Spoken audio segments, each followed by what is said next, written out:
Entonces, vamos a empezar con el primero de todos, donde vamos a tener la derivada en 0, ¿sí? Que hay que calcular si nosotros tenemos una función g en función de t, que nos va a quedar como compuesta por 2 seno de t coseno de t, ¿sí? Donde t pertenece a los reales. Es decir, esto es una función del estilo de reales a R2, ¿no?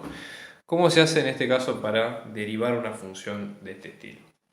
Bueno, lo primero que tenemos que tener en cuenta es que g va a ir a dos imágenes, ¿sí? O tiene dos imágenes, g sub 1 si ustedes quieren, que sería la coordenada, la primera función, y luego g sub 2, o si también quieren x e y.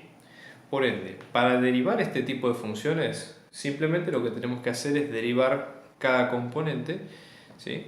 Y ponerlo en el orden que corresponde. Entonces, g' de t vectorialmente, ¿sí? Esto va a ser la derivada de g de t respecto de la variable t. Pensemos o visualicemos cómo queda esta función. G de t, la función original, es una función vectorial. Entonces, está hecha por dos funciones escalares, x en función de t e y en función de t, combinadas en forma vectorial. Es decir, la primera función es un escalar, pero está multiplicada por el versor y luego la otra, y sub t, que está multiplicada por el versor j. Es una forma vectorial de verlo. Entonces, si derivamos esta expresión, sería derivar esta suma, ¿sí? Derivar respecto de t la suma de x en función de t por el versor y más y en función de t por el versor j. Entonces, de esta suma de las dos, esto lo que nos va a quedar es la derivada de x en función de t respecto de t por el versor y más la derivada de y en función de t respecto de t por el versor j. Entonces, básicamente tendríamos x en función de t nos queda 2 por seno de t. Entonces su derivada nos va a quedar 2 coseno de t por el versor y luego la derivada siguiente, en este caso queda 1 por coseno de t más t por menos seno de t, cerramos ahí, por j. Es decir, g' de t en este caso nos va a quedar 2 coseno de t en primer lugar y luego coseno de t menos t por seno de t en el segundo. De reemplazarlo en el valor de 0, esto nos va a quedar 2 por coseno de 0, que es coseno de 0 es 1, o sea que esto queda 2. Luego tenemos coseno de seno, que es 1, menos 0, 1. Entonces con eso ya tenemos el vector derivado en este caso. ¿Sí? Entonces, básicamente con esta regla, si las funciones son continuas, se puede resolver sin problemas la derivada. En el caso B la definición es un poco más compleja porque, ¿qué pasa en este caso? Tenemos una función partida. Justamente la idea es evaluar la definición justamente en la función que corresponde. Entonces pensemos en este caso usar límite por definición, o la derivada por definición. Es decir, la derivada en un valor t sub 0, en este caso esto nos va a quedar el límite de t tendiendo, o mejor dicho, de un h, ¿sí? Tendiendo a 0, ¿sí? De, en este caso sería de t más h, ¿sí? Que sería la variable, menos esto, ¿sí? T sub 0, todo esto sobre entonces vamos a ver en este caso, ¿sí? T sub 0 va a ser 0, con lo cual esto nos va a quedar la derivada en 0, esto va a ser límite de h tendiendo a 0 de el valor en 0 más h menos la función evaluada en 0, todo esto sobre h. Esto nos va a quedar límite de h tendiendo a 0 de la función evaluada en h menos la función evaluada en 0, que acá nos va a quedar el 1, 2, todo esto sobre h. Entonces, la función evaluada en 0, en h, perdón, esto lo que nos va a quedar es límite de h tendiendo a 0 de seno de h sobre h 2 por i a la h, ¿sí? Menos 1, 2. Todo esto sobre h. Fíjense, por propiedad de límites, por el hecho de tener un cociente, podríamos calcular, ¿sí?, los límites de ambos dos, ¿sí? Es decir, tratar de evaluar, ¿sí?, cómo nos va quedando el límite en cada caso, ¿no? Entonces, fíjense lo siguiente, ¿no?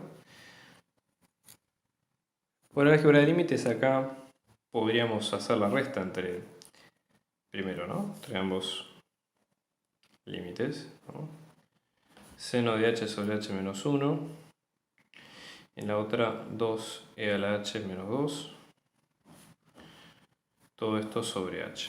Y después, efectivamente, esto nos va a quedar límite de h tendiendo a 0 de seno de h sobre h menos 1 sobre h, ¿no?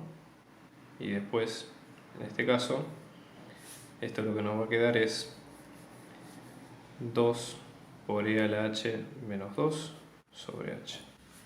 Bien, vamos a ver qué es lo que pasa en cada caso, correcto. Fíjense lo siguiente. Para este límite, seno de h sobre h cuando tiende a 0, esto por definición tiende a 1. Es uno de los pocos límites que uno tiene que saberse, entre comillas, de memoria. Sí, hay una demostración, pero es por saberlo. Entonces esta resta de 1 menos 1, lo que va a quedar es un número 0, pero fíjense acá, h es un número que tiende a ser 0. Esto no es una determinación del tipo 0 sobre 0, porque eso es cuando ambos valores de la variable tienden a 0, y no es el caso de lo que está ocurriendo acá. Fíjense en este caso. 2 por e a la 0 es e a la 0 es 1, 2 por 2 es 2, 2 menos 2 se hace 0, 0 sobre 0 es indeterminado. Con lo cual, para este límite en particular habría que aplicar L'Hopital, ¿sí? Entonces, en este caso, por L'Hopital, este límite nos va a quedar como 2 por e a la h sobre 1, directamente. Y esto sí va a ser e a la 0 es 1, ¿sí? 2 por 1 es 2. Entonces el límite finalmente nos va a quedar en 2. Y 0 en este caso porque fíjense que la función es un número finito dividido un número que tiende a ser algo que cercano a 0, o sea que sigue siendo 0, no es indeterminado. Este es el caso de una función partida, está escrita distinto, porque la idea sería la siguiente. Nosotros tenemos una función vectorial g de t que nos va a quedar este vector, ¿sí? Obviamente este vector por este denominador no está definido en pi, pero para pi se define como el punto 2, 0. Por ende, como justamente la derivada va a ser en ese punto conflictivo, lo que debemos hacer es analizar para qué valores de esa función, o sea, o analizar la derivada por definición. Igual que hicimos en el caso anterior. Entonces, la derivada por definición g' en un punto t sub 0 va a volver a ser lo mismo. ¿Sí? Es decir, el límite de h tendiendo a 0 de g evaluada en t más, o mejor dicho, en el t sub 0 más h, menos g del t sub 0, todo esto sobre h. Entonces fíjense, esto nos va a quedar límite de h tendiendo a 0 de g evaluada en pi más h menos, g evaluada en pi, todo esto sobre h, ¿no? Entonces acá fíjense, evaluada en pi más h podemos directamente reemplazar por lo que tenemos en el vector, ¿no? Entonces esto nos va a quedar límite de h tendiendo a 0, ¿sí? De, acá en este caso deberíamos poner las dos variables, ¿sí? Entonces esto va a ser seno de 2 por todo esto, entonces vamos a tener seno de 2pi más 2h, cerramos acá. Acá vamos a tener pi más h menos pi. Y en la segunda componente vamos a tener coseno de pi más h sobre 2. Cerramos ahí. Todo esto menos 2, 0. Todo esto dividido h. Fíjense acá. Pi con pi se nos va.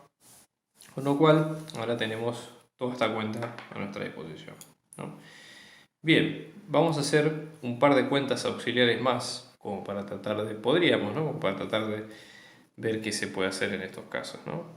Fíjense, si esbozamos de hacer, o sea, tratemos de hacer una cuenta auxiliar, por ejemplo, para sacar esta suma de senos, o este coseno, por ejemplo, que son números que tienden a ser un poco feos, ¿no? Fíjense, seno de 2pi más 2h, acá lo que podemos hacer es usar la regla de la suma de senos, es decir, esto sería seno de 2pi por coseno de 2h más seno de 2h por coseno de 2pi. ¿Sí? Es una regla de la suma, digamos, de coseno. Esto quiere decir, seno de 2pi por definición es 0. Seno de cualquier múltiplo entero de pi, ya sea impar o par, da 0, con lo cual todo este término da 0. Coseno de 2pi es 1 por definición, con lo cual esto queda a ser seno de 2h. Directamente lo reemplazamos más adelante. ¿Qué pasa, por ejemplo, con ahora el otro? ¿Sí? Coseno de 1/2, o sea, o mejor dicho, pi sobre 2 más h sobre 2. Vamos a pensarlo así también, ¿no? En este caso esto va a ser coseno de pi sobre 2, coseno de h sobre 2, y como acá tenemos un más, esto pasa a ser un menos, seno de pi sobre 2, seno de h sobre 2. ¿Sí? Bien, entonces, coseno de pi sobre 2, por definición esto daba 0. Recuerden el gráfico de coseno o calculadora y lo sacan. Seno de pi sobre 2, esto nos va a dar 1. Con lo cual esto nos va a quedar menos seno de h sobre 2. ¿Sí? Entonces, reemplazando estos valores en el límite original, esto nos va a quedar límite de h tendiendo a 0 de seno de 2h sobre h, el h no lo hemos tocado, recuerden, menos seno de h sobre 2, todo esto menos 2, 0. ¿Correcto? Todo esto dividido h, ¿no? Bueno, si hacemos la cuenta con las restas de los vectores, esto nos va a quedar seno de 2h, ¿sí?, sobre h menos 2. Después acá tenemos menos seno de h sobre 2 dividido nada, disculpen, dividido h pero menos 0 sin nada. Entonces vamos a hacer ambas cuentas. En primer caso, acá, disculpen, esto sería dividido h. Pues este h, la resta 0, no pasaba nada. Entonces, en este caso, ¿sí?, pensemos de la siguiente manera. Para tener la propiedad de que sea seno de h sobre h, deberíamos tener mismo denominador y mismo numerador, o misma composición dentro de seno, ¿no? Entonces, multiplicamos por 2 y multiplicamos por 2 en el numerador. Este 2 adentro del paréntesis, ¿no? Entonces, esto nos va a dar 1. 2 por 1 es 2. 2 menos 2 es 0. Y entonces volvemos al caso anterior. Esto es 0 sobre un número que tiende a ser 0, pero que no es 0, por justamente propiedad del límite, ¿no? Y después, en el otro caso, tenemos seno de 0. Acá el caso es un poco más complicado por esto, porque tenemos seno de h sobre 2. Entonces, de vuelta vamos a ver lo mismo. Deberíamos dividir por 2 ambos términos. Entonces, esta cuenta nos va a quedar, miren, menos 1. Por seno de h sobre 2, divido h sobre 2. Y como esto está dividiendo 2, ¿sí?, esto sería dividido 2. Para que esto pase de esta manera.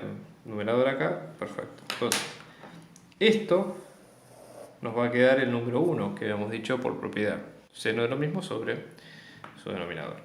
Y en este caso, menos 1 por menos 1 es 1, por 2 es menos 2. Con lo cual, el límite definido de la derivada, por definición, nos da finalmente 0 y menos 2. ¿Sí? Con esto cerramos ahí. ¿Qué pasa en este caso, por ejemplo? También es una función partida, con lo cual acá, para calcular la derivada por definición, necesariamente deberíamos recurrir a la definición por izquierda y por derecha de x, ¿sí? Porque fíjense, esta de vuelta es una función que va de R en R2, ¿no?, en ambos casos.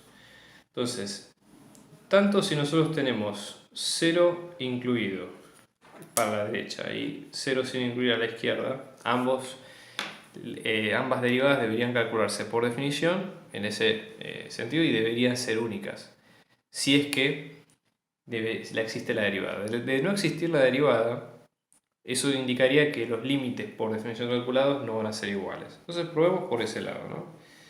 Entonces, por ejemplo, vamos a calcular 0 por derecha. Esto es una nomenclatura propia, claro, por las dudas, si la cátedra lo hace distinto, respeten la forma de la cátedra, esto amén de que ustedes entiendan el concepto. Entonces esto nos va a quedar la derivada tendiendo a 0, si es por 0 por derecha nos vamos a acercar por este límite, entonces esto nos va a quedar límite de h tendiendo a 0 de este valor en 0 más h menos este valor en 0 sobre h. Entonces esto nos va a quedar límite de h tendiendo a 0 de 0 más h es h, con lo cual vamos a tener h cuadrado menos 0, 0 cuadrado nos queda 0, 0.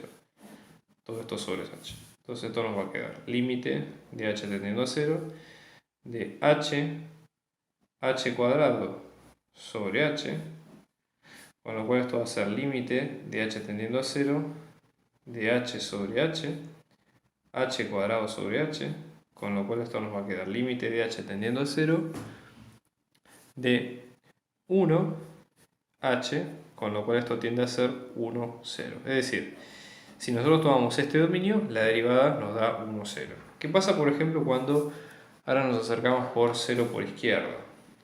Entonces, en este caso esto nos va a quedar esta derivada, límite de h tendiendo a 0 de lo mismo, o sea, la misma expresión, copienla tal cual, pero en este caso nos va a quedar así. Esto va a ser h, sin nada, h cuadrado más 1, menos, en valor en 0 ya pasamos a este dominio, que sería 0 más 0 cuadrado. Entonces, acá vuelve a ser 0, 0, ¿no? Sobre h. Esto nos queda límite de h tendiendo a 0 de h sobre h, que nos va a quedar 1, y acá va a ser h cuadrado con h queda h, más 1 sobre h. Entonces, vamos si lo vemos de esta manera, ¿no? Fíjense, en este caso esto nos va a quedar 1, pero acá, si nosotros, por ejemplo, supongamos que en este caso tenemos h cuadrado más h, ¿no? Esto va a quedar 0 más un número que tiende a ser infinito. Con lo cual, el problema que tenemos acá, ¿sí?, es que este límite en particular nos va a dar infinito. Con lo cual lo que podemos llegar a apreciar es que de no existir, o como ocurre acá, que no existen, la derivada en este lado, no existe la derivada para toda la función. Por ende, este es el caso donde la derivada no la vamos a tener en cuenta. Hola, muchas gracias por ver este video. Si te gustó el contenido, por favor dale like y suscríbete a nuestro canal. Si querés colaborar con nuestra producción, puedes donar abajo por Mercado Pago o PayPal. Este canal se sostiene gracias a las donaciones que nos da gente como ustedes. Muchos éxitos en la cursada y muy buena vibra desde acá.